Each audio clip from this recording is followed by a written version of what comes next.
পীর সাহেবদের কাছে পীর কোন শরীয়তের শব্দ নয়, কোরআন এবং হাদিসে কোথাও পীর বলে কোনো শব্দ নাই, এটি ফার্সি শব্দ।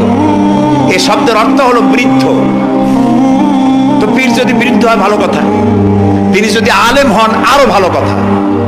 কিন্তু বাপ পীর ছিল, উনিও সেই সুবাদে পীর, ইলেম নাই, তোনার নিজের কাছেই তো টর্চ নাই, আপনাকে অন্ধকারে উনিও ম্যানহোলের মধ্যে পড়বে, আপনারে নিয়ে পড়বে।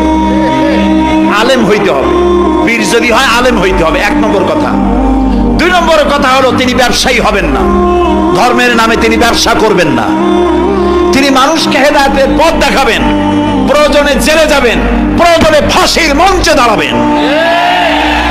তিনি নিজেকেই ইসলামের সব আমি করি, আর ইসলাম কারো কাছে নাই।